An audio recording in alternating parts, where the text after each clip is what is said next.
आप सभी को विजय केतकी का नमस्कार। मैं उम्मीद करती हूँ कि आप सभी खुशहाली में होंगे। चलिए आज की कहानी को शुरुआत करते हैं। हमारी आज की कहानी है जब चंदन का बाग बना कोयला।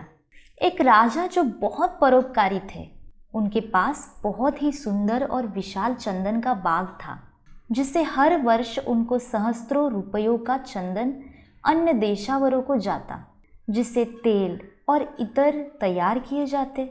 एक रोज राजा उनके सैनिकों के साथ घोड़ों पर सवार होकर अपने प्रजाजन का हाल जानने के लिए उद्देश्य से अपने महल से निकले। लौटते समय बहुत अंधेरे होने के कारण वो मार्ग से भटक गए और एक घने जंगल में जा पहुंचे। उन्होंने जंगल में एक भील और उनकी पत्नी को झोपड़ी बनाए रहते हुए देखा।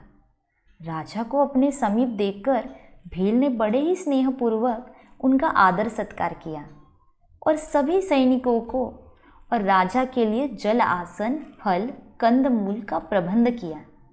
राजा ने बहुत सुखपूर्वक रात्रि वहां बिताई। प्रातःकाल जब राजा जाने के लिए तैयार हुए, तब उन्होंने भील से पूछा, तुम अपनी जीविका यहाँ किसी प्रकार से चलाते हो? भील ने कहा, महाराज, मैं रोज वन से लकड़ी काटता हूँ और उसका कोयला तैयार करता हूँ। उसी को बाद में बेचकर अपना जीवन निर्वाह करता हूँ। राजा ने कहा, हम तुमसे बहुत बहुत ही ज़्यादा प्रसन्न हैं। यदि तुम हमारे नगर में चलकर रहो तो हमें बहुत प्रसन्नता होगी। भील ने कहा, महाराज, मुझे नगर का माहौल पसंद नहीं है। वन जीवन ही मुझे ज़्यादा आनंददायी प्रतीत होता है। राजा ने कहा, ठीक है, हम अपना बहुत बड़ा चंदन का बाग तुमको देते हैं। वहीं जाकर तुम अपना जीवन निर्वाह करो। ये तुम्हारे लिए बहुत अच्छा रहेगा और यदि तुमने अच्छे ढंग से मेहनत की तो तुम्हारा वंश वंशांतर उसी बगिया से सुखपूर्वक अपना जीवन निर्वाह करता रहेगा। भील का खुशी का ठिकाना न था। राजा के इस उदारता की सराहना करते हुए वह चंदन के बाग को चल दिया और वहीं पर अपनी कुटिया बनाकर रहने लगा। भील को चंदन के बाग में रहते हुए 1 वर्ष हो चुके थे।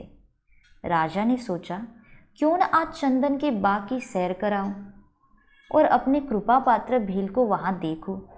अब तो वह बड़ा ही अमीर हो गया होगा। हजारों रुपयों साल की आमदनी पाकर अब तो वह बड़े ही ठाट बाट से रहता होगा। राजा चंदन की बाग पर पहुंचकर देखते हैं कि पूरा चंदन का बाग उजड़ चुका है और कुछ ही पेड़ बचे हुए हैं। बाकी सब तरफ कोयला का खदान बन चुका है। राजा को भील से ऐसी उम्मीद नहीं थी, तो वह दृश्य देखकर बहुत दुखी हुए। उन्होंने थोड़ा आगे बढ़कर भील से पूछा, यहाँ यह क्या कर दिया तुमने? बगिया कैसे उजड़ गई और तुम्हारी दशा क्या है? भील बोला, महाराज, आपका बहुत बहुत धन्यवाद कि आपने मुझे यह बाग दिया।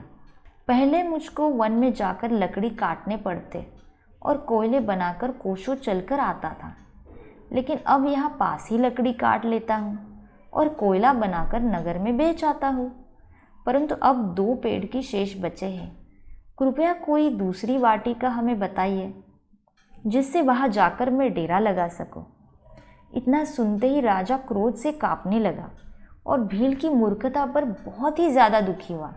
राजा ने भील से कहा, अरे मूर्ख, तुमने इस लाखों की संपत्ति का नाश कर दिया और अब दूसरी वाटिका की उम्मीद करते हो।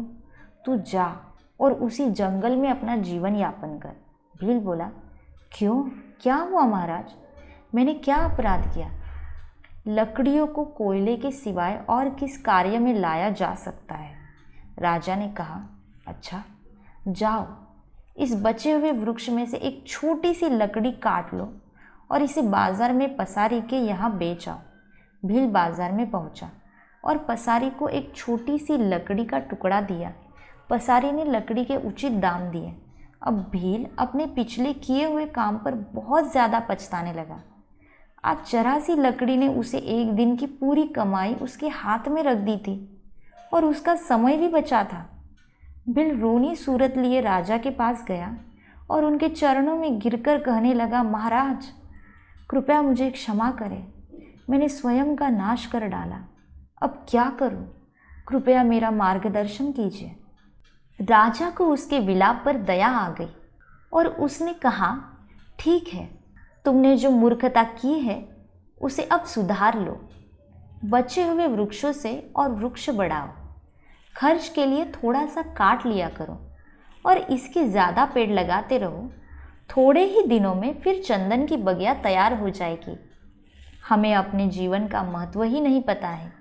इसी तरह हम भी अपने चंदन जैसे जीवन का कोयला बना रहे हैं। धन्यवाद दोस्तों। मैं आशा करती हूँ कि आपको ये आज की कहानी बहुत अच्छी लगी होगी। अगर अच्छी लगी है तो प्लीज़ हमें सब्सक्राइब, कमेंट और लाइक करना मत भूलिएगा।